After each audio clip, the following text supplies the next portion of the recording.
Here are the top stories for today, September 30, 2021.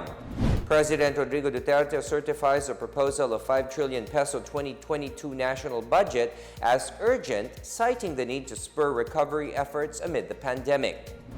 The country's COVID-19 vaccination drive continues to gain momentum with the arrival of more than 1.2 million doses of Moderna jabs. The country's vaccine czar eyes 5 hospitals for the vaccination of children against COVID-19. The COMELEC's move to extend voter registration from October 11 to 30 draws praises as it expected to encourage more Filipinos to exercise their right to suffrage. And another bold move from North Korea as it confirms the testing of a newly developed hypersonic missile, claiming it as a part of boosting its self-defense capabilities.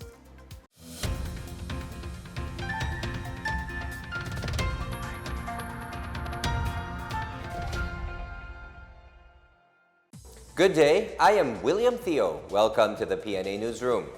President Rodrigo Duterte certified as urgent the proposed 5.024 trillion budget for 2022. In a September 29 letter addressed to House Speaker Lord Alan Velasco, President Duterte sought the immediate enactment of House Bill 10153 or the 2022 General Appropriations Bill. The President said the spending measure must be immediately enacted to address the need to maintain continuous government operations following the end of the current fiscal year. This will also expedite the funding of various programs, projects, and activities for fiscal year 2022.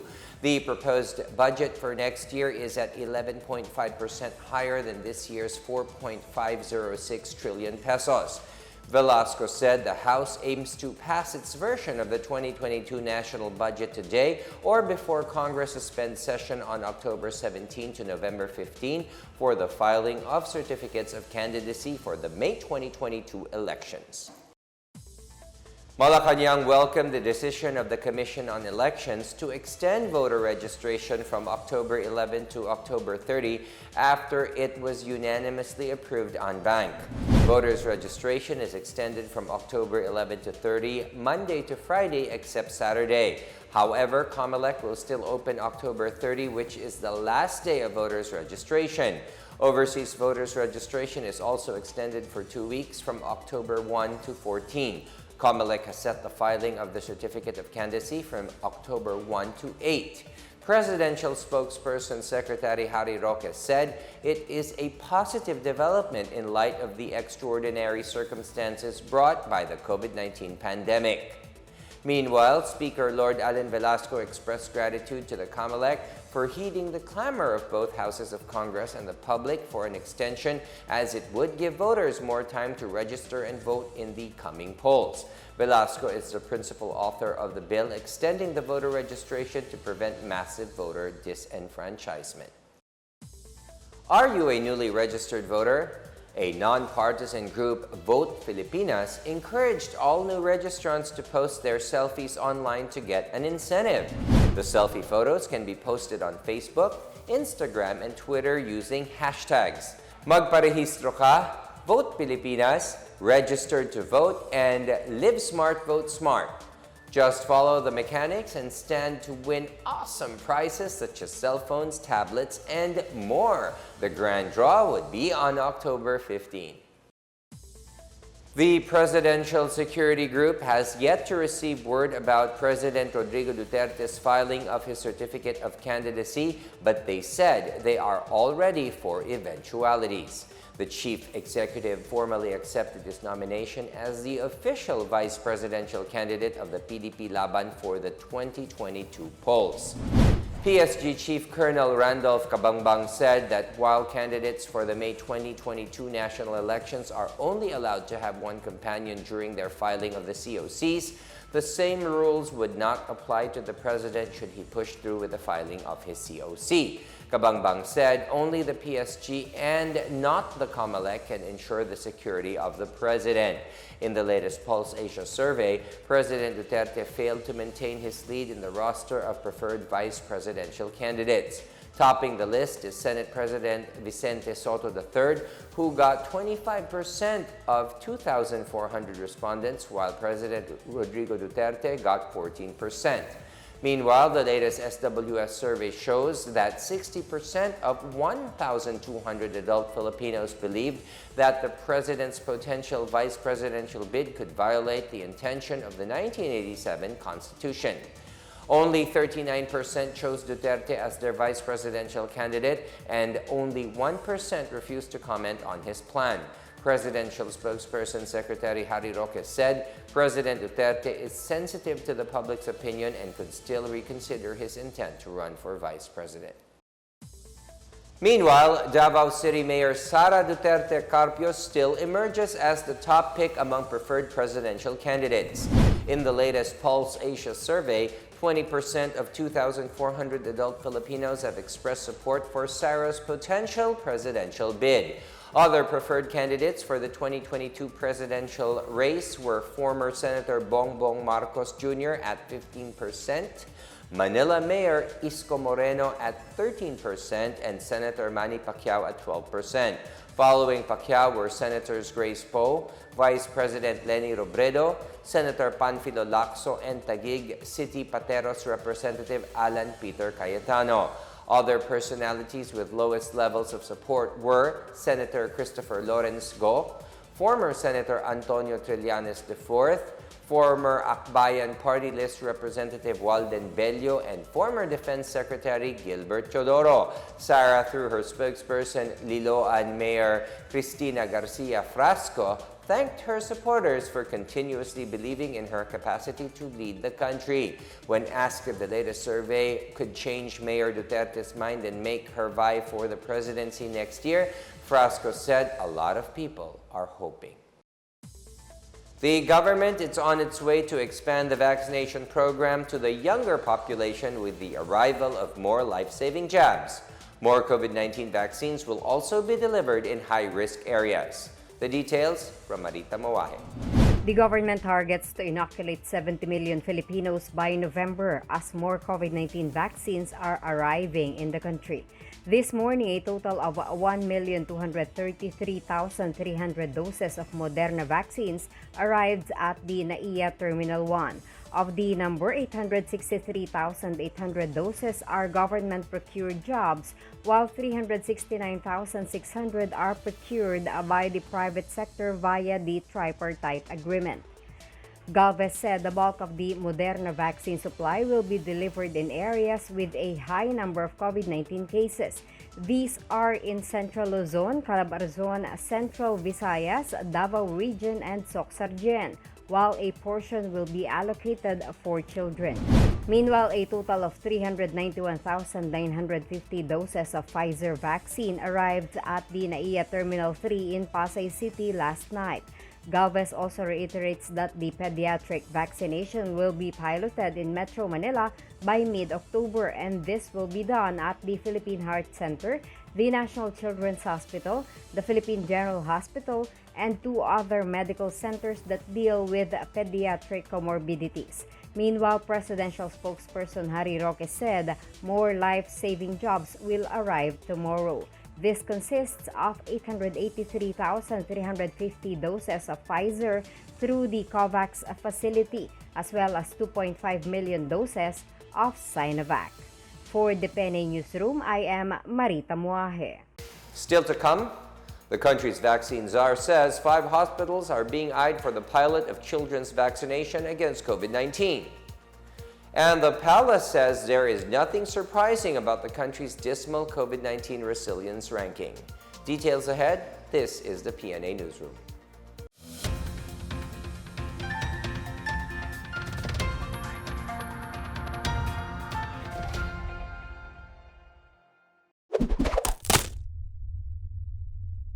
Mga kabida, hindi pa rin nawawala ang banta ng COVID-19. Upang masiguro ang kaligtasan ninyo at ng inyong pamilya, hanapin ang Safety Seal sticker sa inyong pupuntahan. Mapamall man ito, kainan, pasyalan o kahit anong business establishment. Ang Safety Seal ay tanda ng isang establishmento ay sumusunod sa minimum public health standards ng gobyerno para maiwasan ang pagkalat ng COVID-19. Ating tandaan, bida ang may disiplina. #SafetySeal para sa ligtas na pamilya, ligtas na bayan.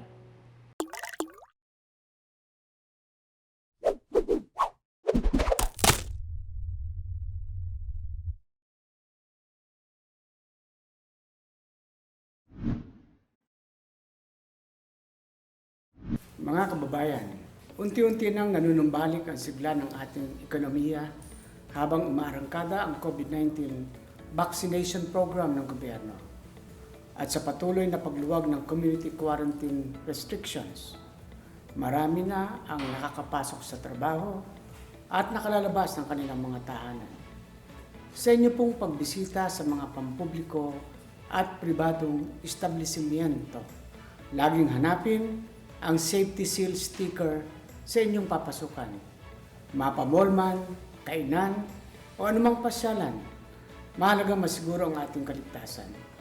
Ang Safety Seal ay tanda na ang isang gusali ay sumusunod sa minimum public health standards na itinakda ng pamahalaan upang maiwasan ang pagkalat ng COVID-19. Lagi nating tatandaan, bida ang may tatak. Nakasisiguro ka kapag may safety seal para manatiling ligtas ang iyong pamilya at ang buong bansa. Maraming salamat. Patuloy po tayong mag-ingat.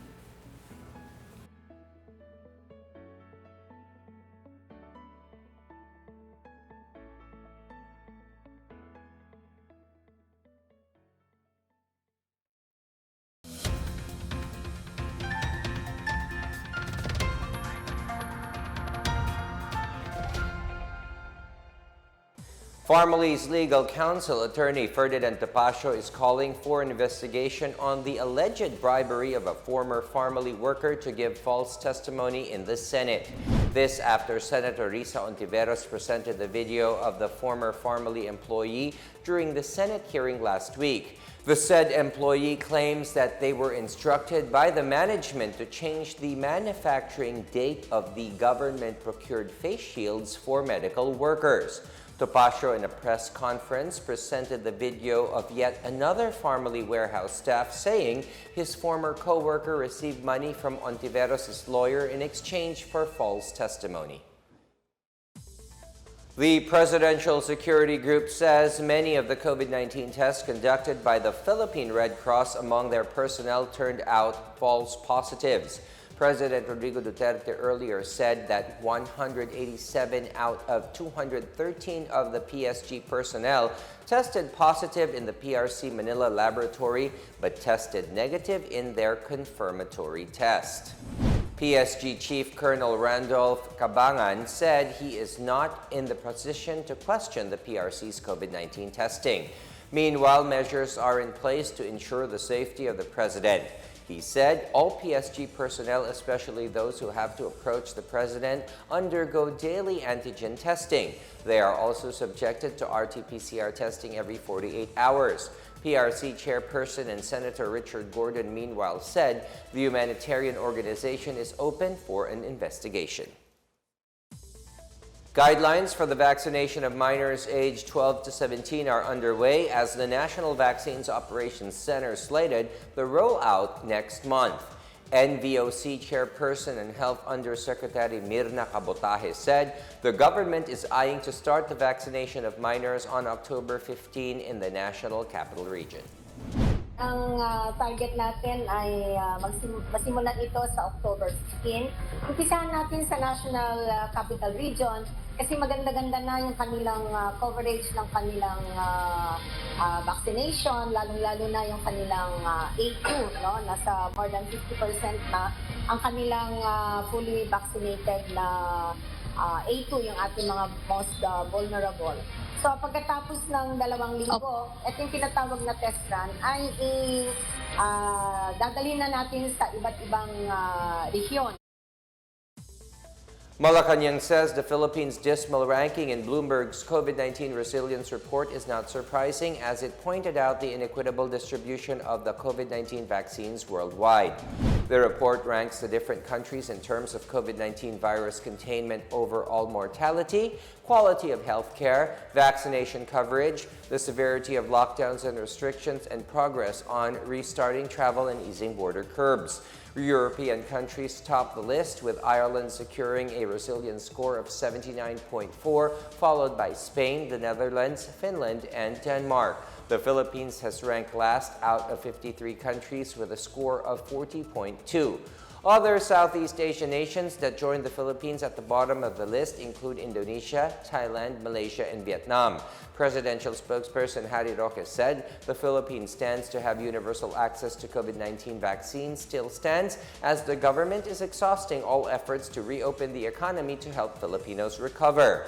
In a keynote speech during the United Nations General Assembly, President Duterte said developing nations are still struggling to ramp up their vaccination efforts because the wealthy countries' selfish act to hoard COVID-19 vaccines.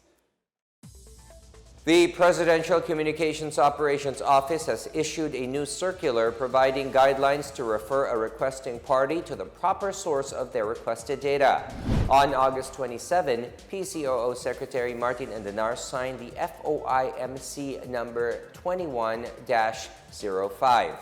FOI-MC number 21-05 aims to eliminate denying FOI requests based on the government agency's non-possession of the information. The new policy addresses the increasing number of denied requests from agencies that do not maintain requested information. It also set a guideline for the referral of any requested information to the appropriate government agency by any other agencies under the executive branch. With this new system, the PCOO hopes to interconnect government agencies with the end goal of providing better service to all FOI requesting parties.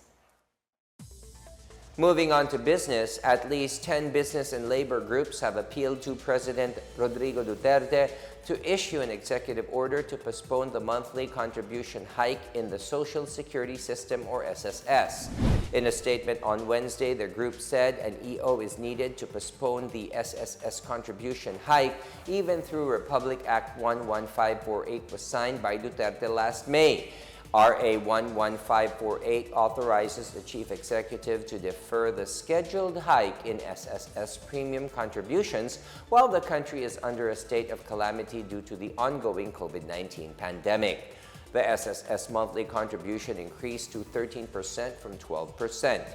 They said deferring the contribution hike will provide relief to micro, small, and medium enterprises that are still struggling due to restrictions brought by community quarantine measures. It will also serve as a very concrete government contribution to the National Employment Recovery Strategy program that is implemented with the private sector.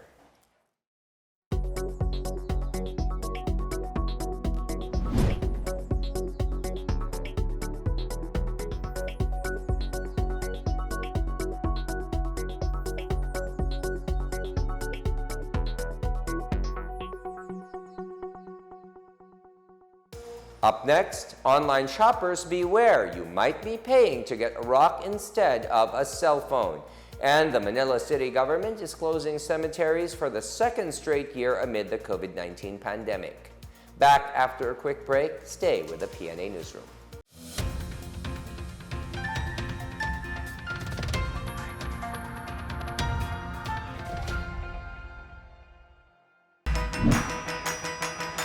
Commander Dieter Ocampo po ng Philippine Coast Guard Auxiliary para sa kumpanyang Disiplina Muna na pinangungunahan ng DILG. Bakit natin kailangan magpabakuna laban sa COVID-19?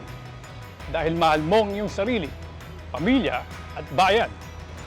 Ang bakuna ang tiyak na paraan para tuluyang mapigilan ang pagkalat ng virus. May mga patunay na mababa ang porsyento ng pagkalat ng COVID-19 sa mga nabakunahan na. At matapos mabakunahan, malaki na ang tsansa na makabalik ka sa normal mong pamumuhay. Kaya tulad ko magparehistro na at magpabakuna na kontra COVID-19. Muli po, ako si Commander Dieter Ocampo, Disiplina Muna Ambassador. Nagpapaalala, huwag matakot magpabakuna dahil bida ang may disiplina. Magparehistro tayo at magpabakuna. para sa ligtas na pamilya, ligtas na bayan.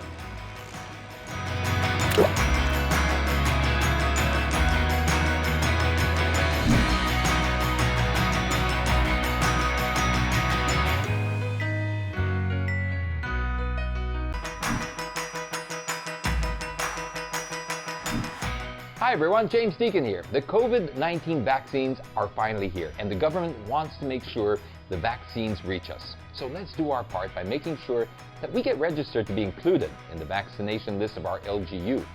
You can register right in the comfort and safety of your own homes through your LGU's online registration platform. And you can also register on site in the vaccination venues or through your barangay. Remember, getting vaccinated is the first step towards ending this pandemic. So let's do our part as disciplined citizens. Bida ang may disiplina. Magpakarehistro, magpabakuna para sa ligtas na pamilya, ligtas na bayan.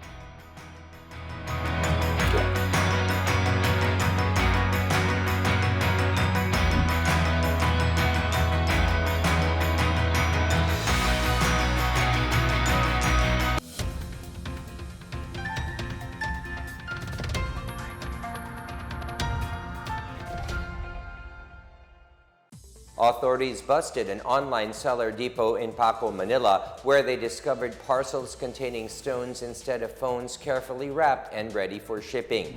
The business establishment, identified as Apollo Electronic Accessories, is involved in the online selling of mobile phones. Several cell phones discovered in the warehouse were substandard, without approved stickers of the Department of Trade and Industry and the National Telecommunication Commission. They also discovered that the company has no business permit, occupational permit, and barangay clearance. A certain Ken Ang was the subject of the operation, but the lease contract from the administrative office is named after a different person. The Manila Bureau of Permits is set to file cases against the subjects. All cemeteries in Manila will close again for the second consecutive year during the Undas holidays due to the COVID-19 pandemic. Manila Mayor Isko Moreno Domagoso ordered the closure of Manila North Cemetery, Manila South Cemetery, and Manila Muslim Cemetery from October 29 to November 3 during the observance of All Saints' Day and All Souls' Day. However, internment and cremation services for non-COVID-19 cases shall be allowed during the said dates. Based on Proclamation Number 1218 issued by President Rodrigo Duterte, the state of calamity due to COVID-19 has been extended throughout the country effective September 13, 2021 until September 12, 2022 unless earlier lifted. The same proclamation mandates all local government units as well as government agencies to continue to undertake appropriate disaster responses to mitigate the spread of COVID-19. A total of 33 barangays in the Ilocos region are set to benefit under the Barangay Development Program or BDP next year. National Security Council Undersecretary Vicente Agdamag said 27 barangays are from Ilocos Sur and 2 barangays each are from Ilocos Norte, La Union, and Pangasinan. The villages under BDP were cleared of communist terrorist threat by the CPP and PANDF. The recipient barangays will each receive 20 million pesos worth of socio-economic development projects, which will be used for farm-to-market roads, health centers, electrification, water and sanitation facilities, schools, and livelihood projects. The BDP is the flagship project of the National Task Force to End Local Communist Armed Conflict, is the whole-of-nation approach in defeating insurgency and obtaining sustainable and inclusive peace throughout the Philippines. The World Health Organization has reported a 10% decrease in the number of COVID-19 cases and deaths in the past week. Over 3.3 million novel coronavirus cases and more than 55,000 deaths were registered worldwide in between September 20 and 26. Last week, case incidence declined in Eastern Mediterranean, Western Pacific, America, Africa, and Southeast Asia. The case count in Europe remained at the same level as compared to the previous 7-day period. World Health Organization or WHO data showed a total of 232 billion COVID-19 cases and 4.7 million deaths were registered worldwide as of September 28. A study of staff at a hospital in Stockholm, Sweden has found that antibody levels following vaccination decrease more rapidly than previously believed. 7 months after receiving the second dose, the number of antibodies had decreased by 85% among those immunized with the Pfizer vaccine. However, the decrease was considerably slower among those who had been infected with the virus before receiving the vaccine. Among those vaccinated with AstraZeneca, researchers observed an even greater decrease. Research leader Charlotte Fallin told Swedish television that low levels mean a widespread of infection even in vaccinated groups, which may have consequences for our elderly. She has recommended giving a third dose as soon as possible. Over 2,000 hospital employees were observed for the study. In our news overseas, North Korea on Wednesday confirmed that it tested a newly developed hypersonic missile that has strategic significance in bolstering its self-defense capabilities. In a statement, a defense official said the Academy of Defense Science test-fired a newly developed Hwasong-8 type missile in Toyang-ri, Ryongnim County, Jangang Province on September 28. The launch also saw North Korea introduce a missile fuel ampule for the first time. On Tuesday, South Korea's military said North Korea fired a short-range missile into the sea off its coast and that Seoul and Washington intelligence are analyzing the launch for additional information. Tensions have been high on the Korean peninsula after both Pyongyang and Seoul test-launched ballistic missiles just hours apart this month. In sports, 2 latest Sports Academy scholars brought some gold and bronze medals in the recently concluded 2021 World Classic Powerlifting Championship in Halmstad, Sweden. Veronica Ompod and Jane Erasmo from Matag-Ob, Leyte bested other powerlifters from around the world during the event on September 23 to 28. Ompod bagged 4 golds when all her competitors failed to make the weigh-in in the 43-kilogram women's junior division. Ompod topped at the Asian Classic Powerlifting Championship in 2017 and won again during the 2018 Asian Powerlifting Championship. Her teammate Erasmo, who competed under 47-kilogram sub-junior, bagged 4 bronze medals in her category for her first international competition. Latest Sports Academy, which started in 2010, is run by the provincial government, developing local sports talents to enhance grassroots sports in the province. In other news, some players of the NBA remain unvaccinated against COVID-19 even as the 2021 to 2022 NBA season, the 75th season of the association, is underway in 3 weeks. A total of 90% of players have received at least 1 dose of the shot. Players in the NBA are not currently mandated to receive the vaccine, but in some cities such as New York City and San Francisco, players must take the vaccine to be on the court at home. New Jersey Nets superstar guard Kyrie Irving has not taken the vaccine. Golden State Warriors player Andrew Wiggins applied for a religious exemption from receiving COVID-19 vaccination, but NBA denied his request. Hall of Famer Kareem Abdul-Jabbar meanwhile said NBA should remove the staff or players who refuse to take the vaccine.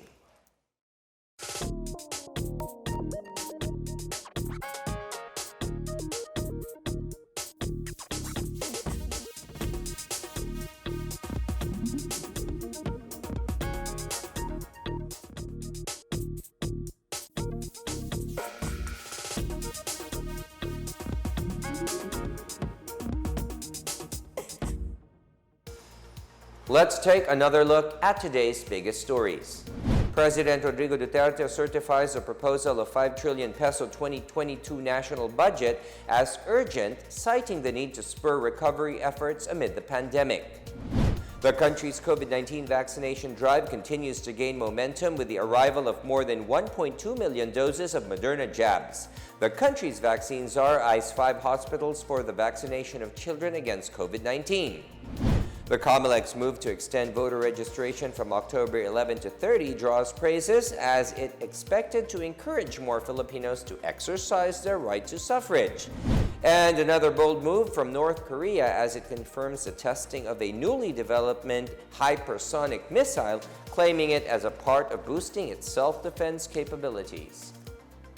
As Filipinos, we all have a vital role to play in preventing the spread of COVID-19. So remember, wear your face masks and face shields, wash your hands often, practice safe physical distancing, go out only for essential reasons, and get vaccinated as soon as possible to protect ourselves, our families, and the community. Together, we can beat COVID-19.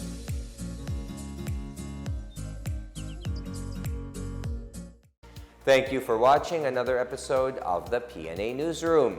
For more news content, check our webpage or log on to the Philippine News Agency's Facebook and Twitter accounts.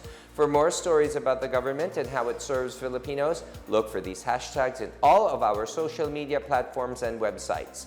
We are shown on the pages of the PCOO and its attached agencies. Also, watch us on television on PTV4 and IBC13. And so far, we have 86 days more to go before Christmas, and we're counting really fast. And that's your daily dose of the biggest stories that you need to know from the PNA Newsroom. We tell stories that inspire change. I am William Theo. Good day. Stay safe to everyone.